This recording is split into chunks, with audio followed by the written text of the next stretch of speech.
po, meron po akong question sa inyo. Okay lang po ba sagutin niya ito? Meron po ba kayong pinagdadaanan ngayon? O, kanina meron kami, dinaanan namin. Anong mga dinaanan niyo papunta dito? Ang Jollibee, ano pa yung mga dinaanan niyo po?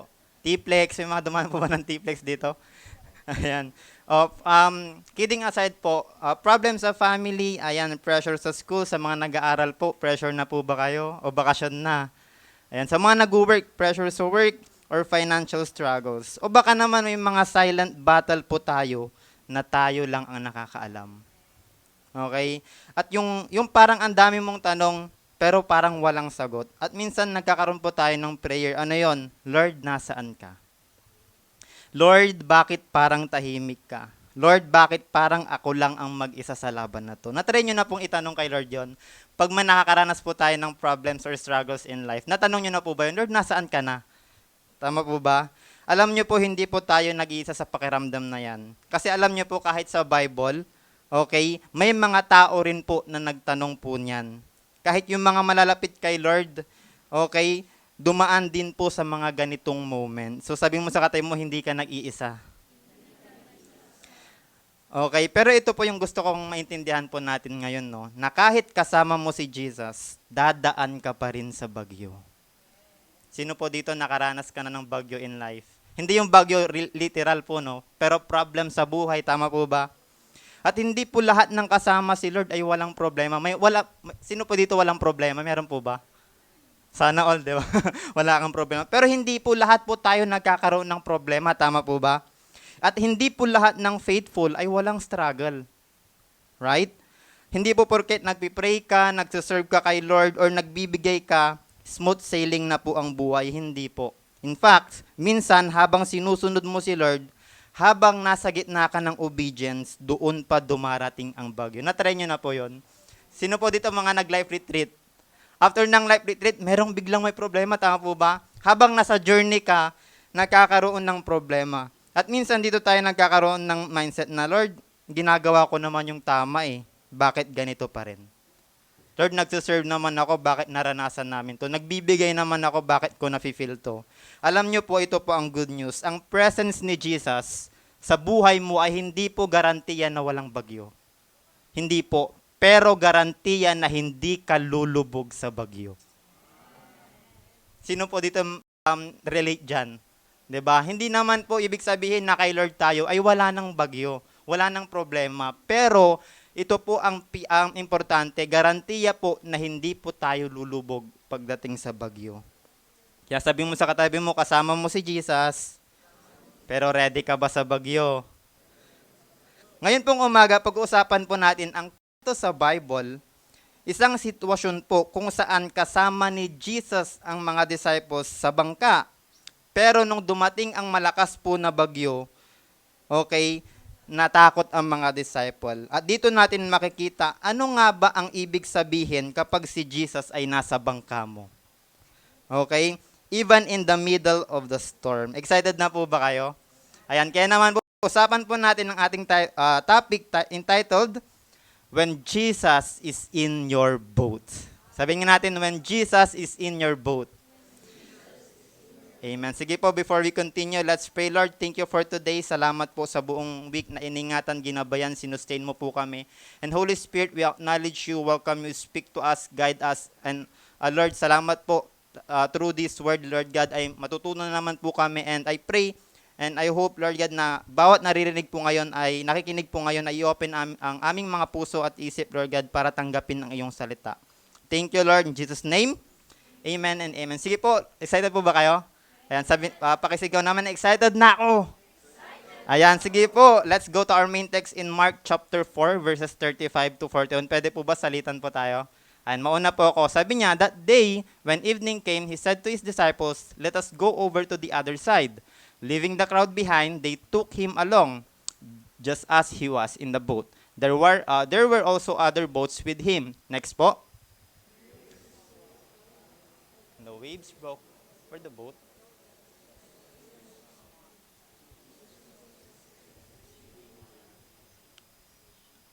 And the disciples woke him and said to him, Teacher, don't you care if we drown? He got up, rebuked the wind, and said to the waves, "Peace, be still." Then the wind died down, and it was completely calm.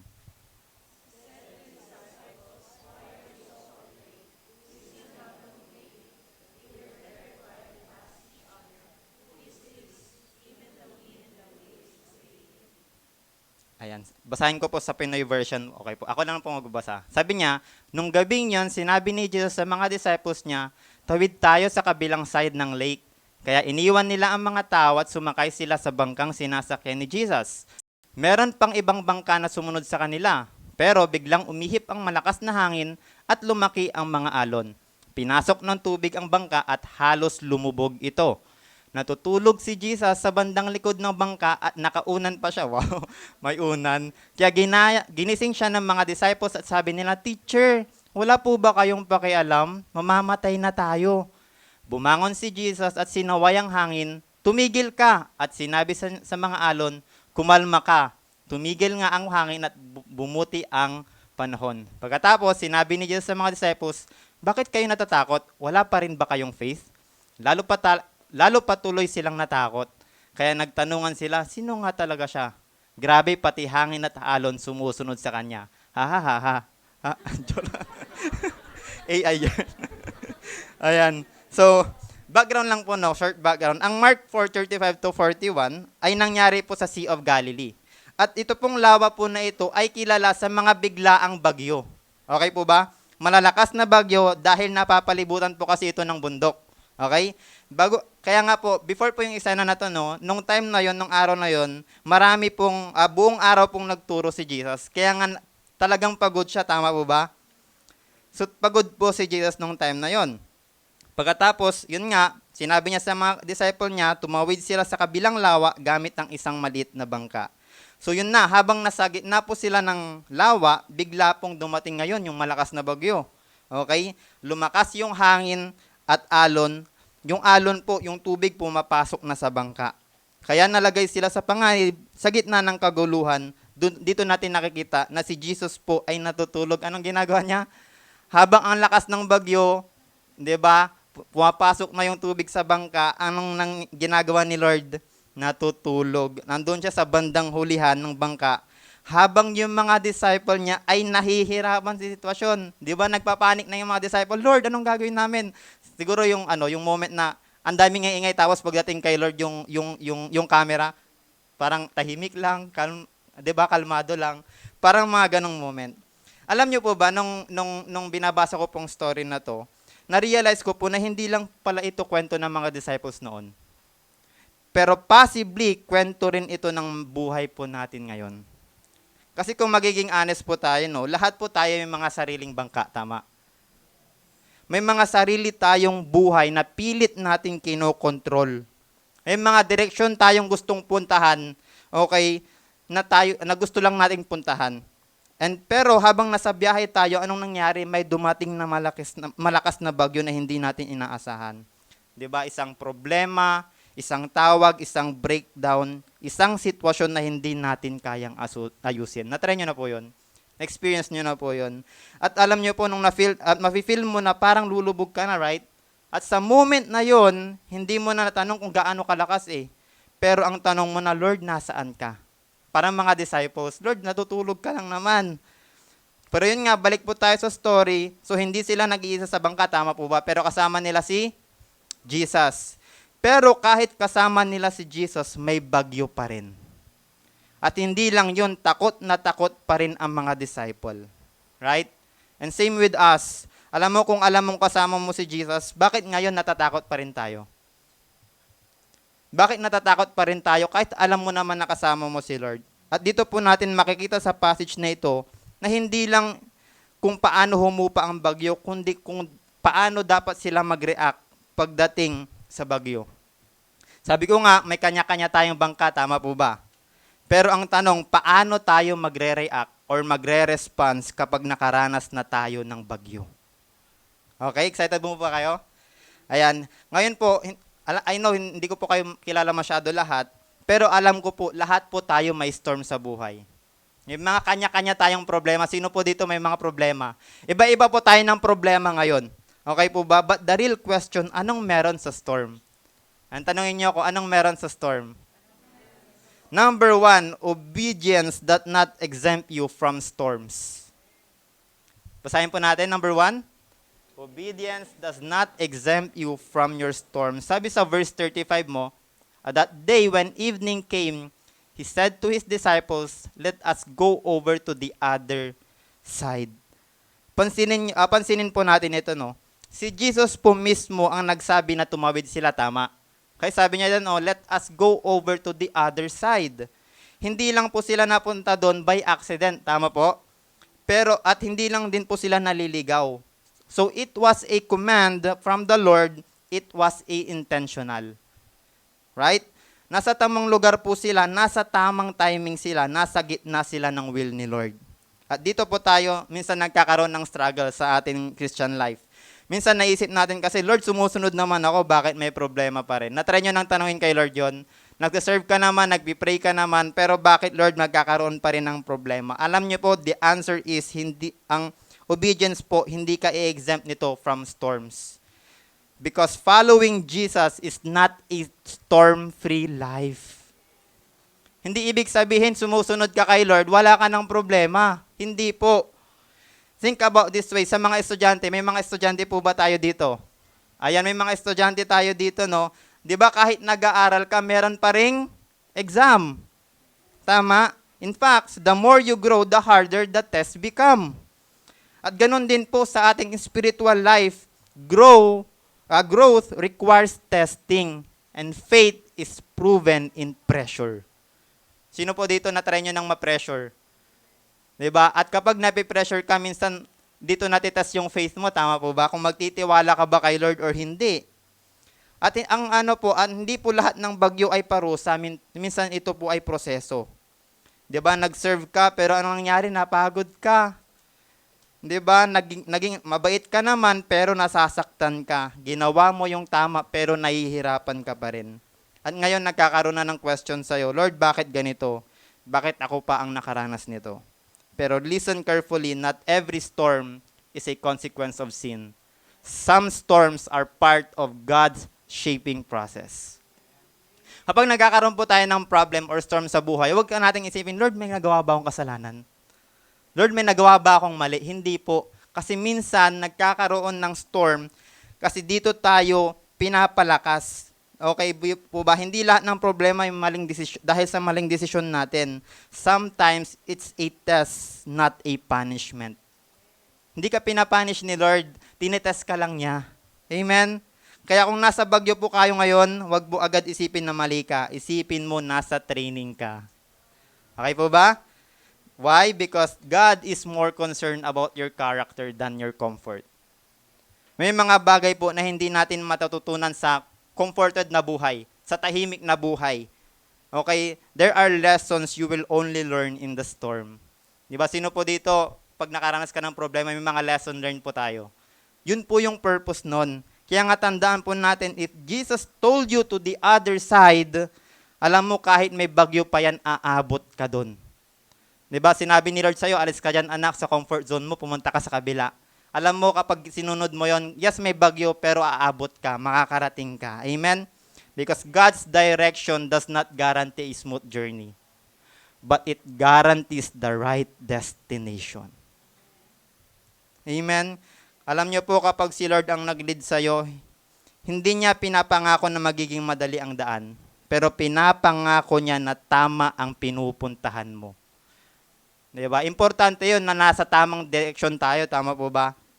May mga bagyo na hindi para sirain ka, kundi para i-shape ka. May mga bagyo na hindi, okay po ba? Kaya sino po dito, every time nakarinig ka ng testimony sa harap, nabibless ka? Kasi nakita mo sa taong yon, yes, nakaranas siya ng problema, pero nakasurvive siya. Sinustain siya ni Lord. Tama po ba? Kaya nga kung walang storm, walang story. Tama po? Kung walang pressure, walang growth. Yan po ang purpose ng storm sa buhay natin. Kaya ka matatag ngayon kasi nakakaranas ka ng maraming storm eh. Di ba sa Pilipinas, from A to Z yung storm natin, tama po ba? Sino ba nga dinaanan yung storm? Anding, ano pa yung mga pangalan ng mga dinaanan natin? Pero sa buhay po natin, may story tayo kasi marami tayong pinagdaanan, tama po? And the purpose of the storm is not to prove that you are weak, but to reveal how strong God is in you. Yan po ang purpose ng storm. Hindi ipakita para ipakita na, 'di ba, na weak ka, na mahina ka. Pero ito ay ang purpose nito ay para ipakita kung gaano kalakas ka makapangyarihan si Lord sa buhay mo. Kaya nga sabihin mo ulit sa katabi mo, hindi ka exempted sa storm, pero assured ka sa destination mo. Amen. So that's number 1 po. Ano po yung number 1? Obedience does not exempt you from storms. Number 2 po, tatlong bagay lang po to. Number 2, fear grows when you focus on the storm. Basahin nga po natin. Fear grows when you focus on the storm. Verse 37, sabi niya, a furious squall came up, and the waves broke over the boat so that it was nearly swamped. Sa moment po na ito, malakas po yung hangin, no? At malaki po ang alon. So napupuno na ang bangka ng tubig. So delikado na, tama po ba? Pero ang nakakagulat, si Jesus, anong ginagawa niya? Natutulog. At isa pa sa nakakagulat is that yung mga disciple na kasama ni Lord ay mga fishermen. Imaginin mo, fishermen kasama mo, tapos natatakot sa bagyo. Sanay sila sa dagat, ang mga fishermen, tama po ba? Ang gagaling po niyan. Sanay sila sa alon, sanay sila sa bagyo. Pero alam niyo po, kahit experience itong mga fishermen na to, natakot pa rin sila. Parang tayo din po, di ba? Sino po dito, masasabi mong sanay ka na sa stress? Sanay po ba kayo sa stress? Parang napag-ano na, no? O kaya naman, sanay ka na sa pressure, sanay ka na sa problema. Pero nung may dumarating na storm sa buhay mo, alam mo kahit gaano ka katatag, mapapaiyak ka pa rin, tama po ba? Kahit sabihin mo, Lord, marami naman akong alam na Bible verse para labanan yung problema. Hindi mapapaiyak ka pa rin, tama po ba?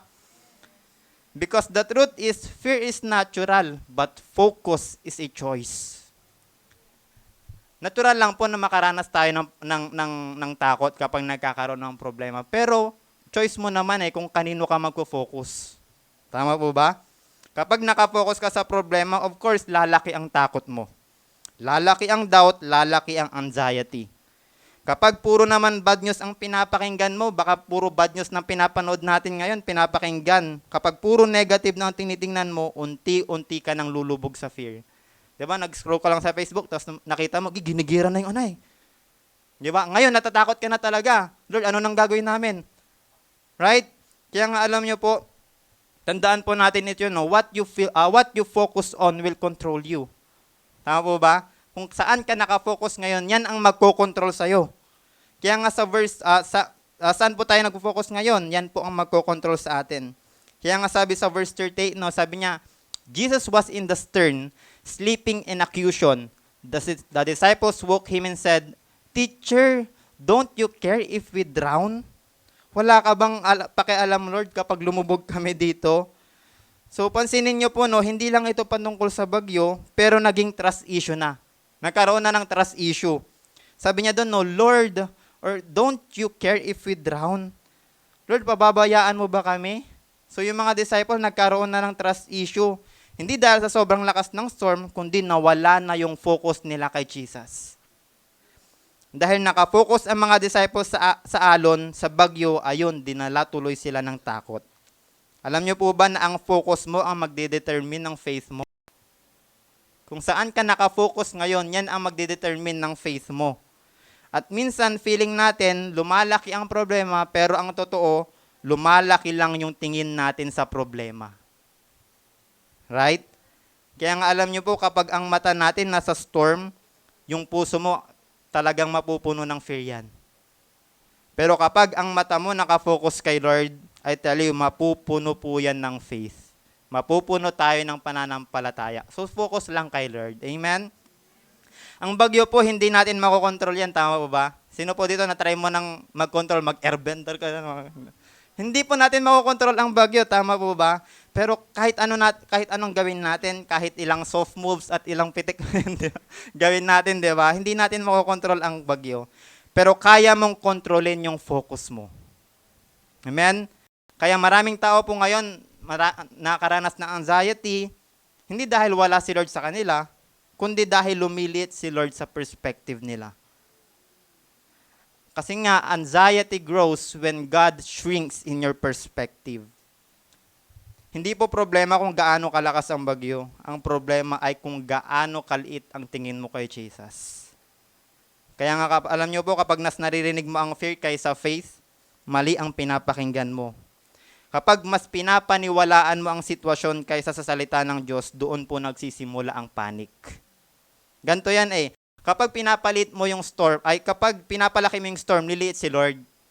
Ngayon, pag pinapalaki mo naman si Lord sa perspective mo, liliit yung problema. Amen? So, parang sa camera, sino po dito, try mo nang gumamit ng camera, o kaya sa phone, may mga, focus po ba yung mga camera nyo? Di ba kung saan nakafocus, yun lang talaga makikita eh. Mabublurred na yung iba, tama po ba? Ganon din po, di ba? Mag-focus lang po tayo kay Lord. Kaya kung ikaw ngayon, kung nasa gitna ka ng bagyo, tanong ko sa'yo, saan ka nakatingin? Sa alon ba o kay Lord? Because at the end of the day, your focus will either feed your fear or fuel your faith. Diba? Saan po tayo nakafocus ngayon? Tanungin natin yung sarili natin, Lord, bakit ganito ako, nagpapanik ako, hindi ako makatulog, wala akong peace. Baka nakafocus ka sa problema mo, sa bagyo mo. Kaya nga, piliin mo lagi si Lord, mag-focus ka lagi sa Kanya. Amen? Sino po yung gagawin po yan? Amen? So that's number 2. Fear grows when you focus on the storm. Number 3 and the last, anong meron sa storm? Number 3 po, faith is trusting Jesus even when He is silent. Number 3, faith is trusting Jesus even when He is silent. Sabi sa verse 39, He got up, rebuked the wind, and said to the waves, Peace, be still. Then the wind died down, and it was completely calm. Habang ang mga disciple po ay nagpapanik, si Jesus ay tulog. That means, He was not worried, not threatened, not pressured by the storm. Kaya sana, same with us po, alam niyo po ba, yung kinakatakutan mo ngayon, hindi naman kinakabahan si Lord dyan eh. Natatakot ka ba kung anong mangyayari sa'yo in the future? Hindi takot si Lord, hindi siya kinakabahan dyan.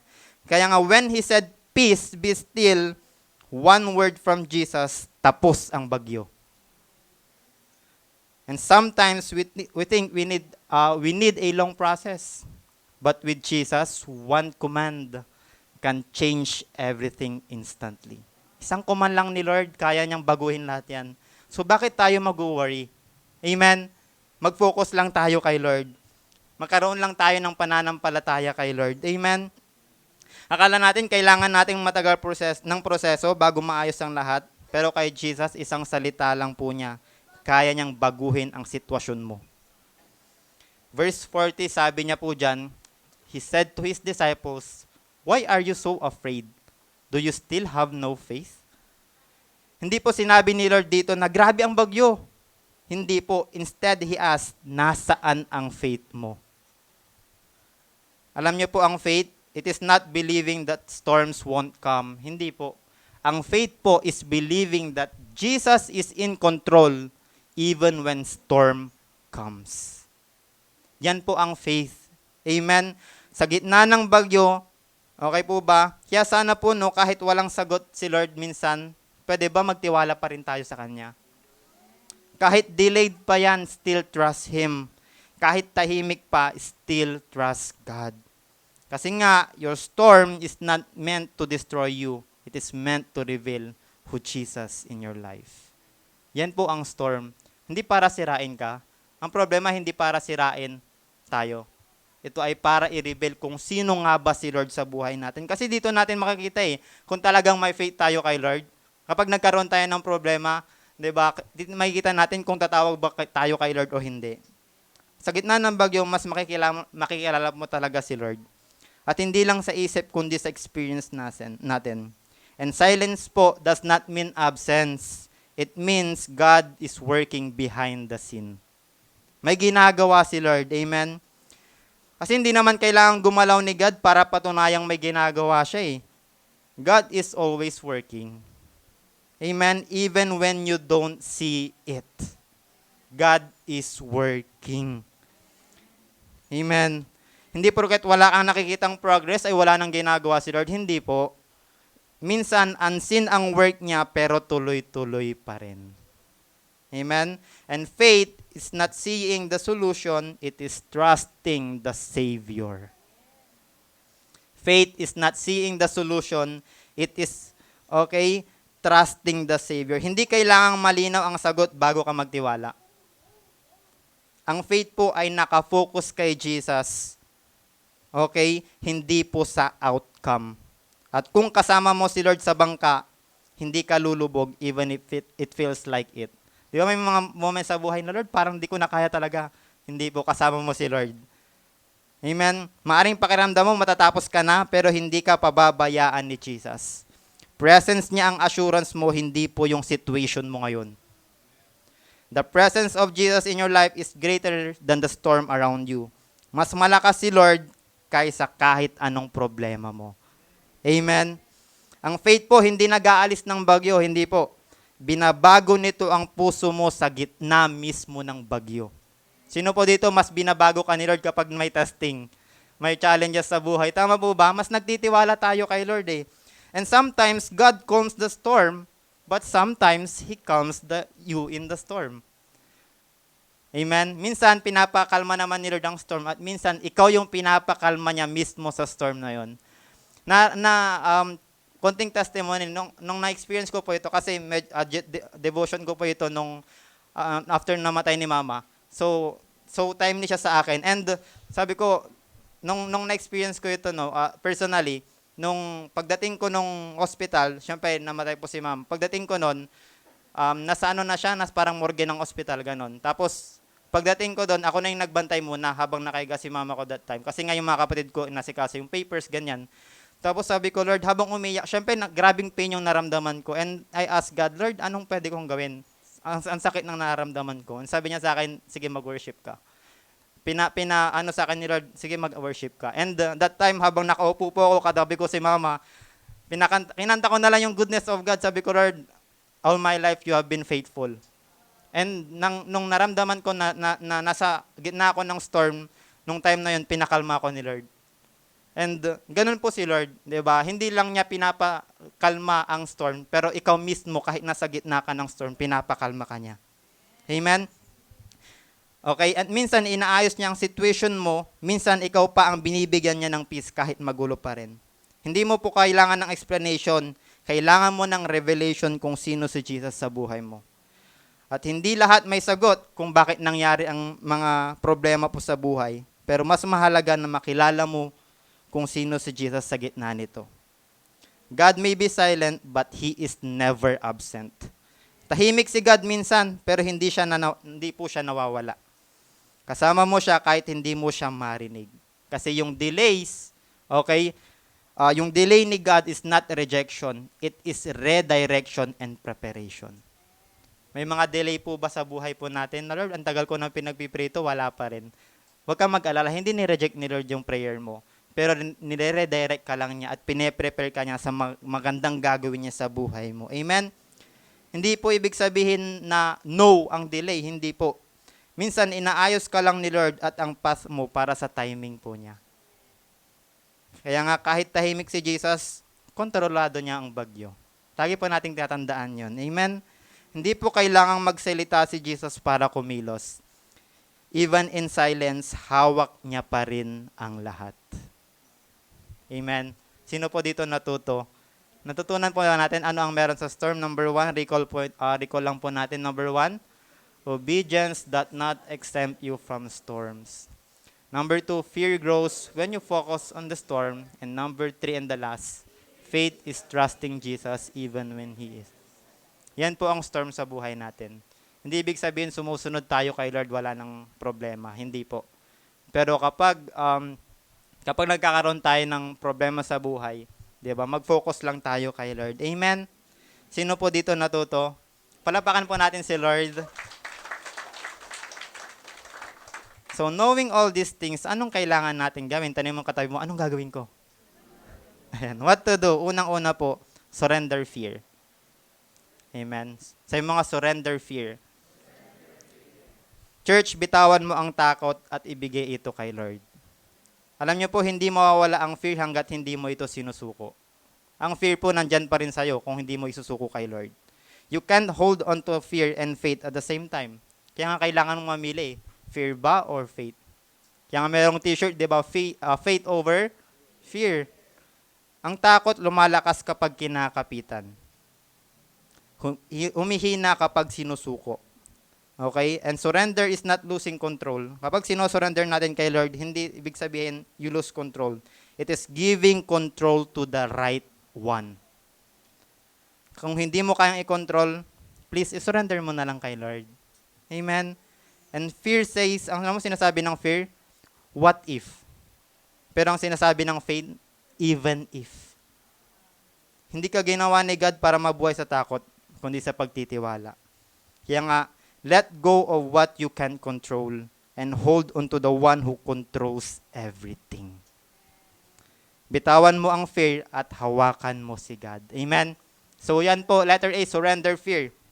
Number 2, restore trust. Nawala ba yung tiwala mo kay Lord? Today, i-restore ni Lord yan ngayon. Amen? Ibalik ang tiwala kay Jesus. Hindi problema ang bagyo, ang problema ay kapag nawalan ka na ng tiwala. Kaya nga, trust is choosing to believe kahit hindi mo naiintindihan. Kung nagawa ni Lord noon, nagawa ni Lord pakalmahin ang dagat, magagawa niya ulit ngayon. Amen? God's track record proves He can be trusted. At hindi mo kailangan maintindihan ng lahat para magtiwala. Trust begins where understanding ends. Kapag binalikan mo ang faithfulness ni Lord, babalik yung trust mo sa Kanya. Hindi ka pababayaan ng Diyos na nagdala sa'yo dito. And if God brought you to do it, He will bring you through it. Ibalik mo po ang tiwala, hindi patapos si God sa'yo. Sa mga tayo mo, hindi patapos si Lord sa'yo. Number 3 and the last, what to do, speak peace and have faith. Pwede po ba gawin po natin itong tatlong to? I-declare ang kapayapaan at piliin ang pananampalataya. Hindi mo kontrol ang bagyo, pero kontrol mo ang sinasabi mo sa gitna ng bagyo. Your words can either feed your fear or fuel your faith. Speak peace kahit hindi pa peaceful ang paligid. Ngayon po, grabing chaos ang nangyari. Nagkakaroon ng crisis, pero sana mag-speak pa rin tayo ng peace sa ating puso. Huwag mong i-echo ang problema, dapat i-declare mo ang pangako ni Lord. Kung ano ang sinasabi mo, yun ang pinapalaki mo. Hindi ka dapat tatahimik, pero magde-declare ka ng faith. Starting today, pwede mag-declare po tayo ng faith. Amen? Magsalita ka ng peace kahit maingay ang bagyo. Kahit sa gitna ng bagyo, isuko po natin ang fear. Ibalik ang trust at i-declare mo ang peace. Alam niyo po, hindi mo kailangang kontrolin yung bagyong nararanasan. Yung problema mo, hindi mo kailangang kontrolin yan. Ang kailangan mo lang magtiwala sa Diyos na may control nito. Amen? So, yan po ang kailangan natin gawin. Knowing ano nga ba ang nangyari sa storm, surrender fear. Maybe some of us here may mga pinadadaan. Lahat naman po tayo meron. Kung ikaw ngayon, meron kang fear ngayon sa puso mo, please surrender it. Pangalawa, i-restore mo yung trust mo kay Lord. Kasi nga, ginagawa mo na yung, akala mo kaya mo nang gawin lahat eh. Pero please, i-restore mo yung tiwala mo kay Lord. Pangatlo, speak peace and have faith. As I end po, sa pagtatapos po natin, I want you to look at one final details na minsan, madalas nating nami-miss sa story na to. In verse 38, sabi niya, Jesus was in the stern, sleeping on a cushion. Alam niyo po yung original Greek text nito, ang salitang ginamit para sa sleeping ay katheudo. Nang ibig sabihin po, okay, itong katheudo na to, hindi lang ito basta idlip It refers to a deep, heavy, and undisturbed slumber. Imagine niyo yung senaryo. Ang lakas ng hangin, ang alon ay literal na bumabagsak sa loob ng bangka. And everyone, takot na takot, sumisigaw para sa buhay nila. Sobrang gulo, tama po ba? Pero si Jesus, sabi dun sa verse, He was in state of katheudo. Deep, heavy, and undisturbed slumber. And here's the surprising fact. Jesus could afford, okay, to sleep, to have that kathyodo peace, not just because he was tired. Hindi lang dahil pagod si Lord, but because he was in control. Bakit nagkaroon ng kathyodo si Lord? Kasi nga, hindi dahil pagod lang siya eh. Kasi marami siyang ginawa, hindi po. Kasi alam niya na kontrolado niya ang lahat. Alam niyo po, maybe some of us here, bakit laging puyat? Kung bakit tayo laging anxious at stress? Because we think everything depends sa ating pagsagwan eh. Akala kasi natin, tayo lang yung pwedeng magsagwan, hinahayaan na natin si Lord. Akala natin kapag hindi tayo nagpanig, lulubog tayo. But look at Jesus. His sleep was a statement na para niyang sinasabi na kahit magulo na ang mundo, na kahit may bagyo pa dito, the storm is loud, but it is not sovereign. Bagyo lang yan. Next natin. Bagyo lang yan. But I am sovereign. Church, yung pinagdadaanan mo ngayon, mas higit si Lord dyan. Mas makapangyarihan si Lord dyan. Kaya magtiwala tayo sa Kanya. Alam niyo po, if Jesus in your boat, dalawang bagay lang na choices. Ngayon, kung si Lord nasa boat mo ngayon, nasa bangka mo, dalawang choices ang kailangan mo. Magpili ka lang. Mapagod sa pagsalok ng tubig sa palabas ng bangka. Meaning, trying to fix everything on your own. Gusto mo ba yon? Ang ginagawa mo, pinifix mo, inaayos mo ang problema ng ikaw lang. O pangalawa, pili ka. Matulog katabi ni Jesus. Pili ka lang dyan. Mapagod sa pagsalok ng tubig, palabas ng bangka, or matulog katabi ni Jesus. Meaning, trusting His peace even when the wind is loud. Sino po dito, rinding-rindi ka na sa mga negative na news? Gera dito, gera doon, pagtaas ng gasolina, grabing crisis. Ang gulo, tama po ba? Ang ingay. Pero sana piliin nating matulog katabi ni Jesus. You know what, church? Transformation happens when you stop trying to wake Jesus up just to fix your problems. And instead, you start resting because you know He is there. Palapakan natin si Lord.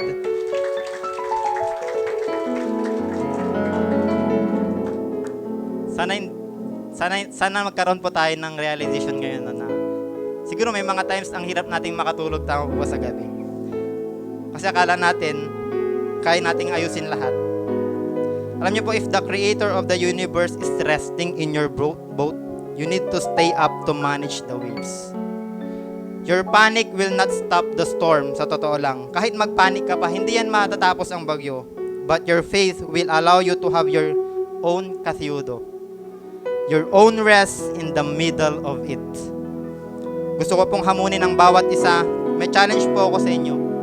Ano pong bagyo ang pilit mong nilalabanan mag-isa? Isang problema ba yan sa pamilya? Isang financial struggle na tila nalulunod ka na? Or isang silent battle na ikaw lang ang nakakaalam? Today, make a choice na bitawan ang sagwan, itigil ang pag-aalala at humarap sa bagyo dahil kung ang Diyos natin ay payapa at di natatakot, hindi ka rin dapat matakot. Amen? Alam niyo po, hindi lang naman pinatigil ni Jesus ang bagyo pero iniligtas niya ang mga disciples. Pinatigil niya ang bagyo para ipakita na siya ang lumikha ng dagat ay mas malaki pa kaysa sa anumang alon na dadaanan sa buhay mo. Pinapakita ni Lord, yan ba yung nararanasan mo? Mas malaki ako dyan. Kaya nga, your storm is not an exit point. It is your encounter point. Palapakan natin si Lord. Sige po, let's all stand up and let's pray. Ulitin ko lang, your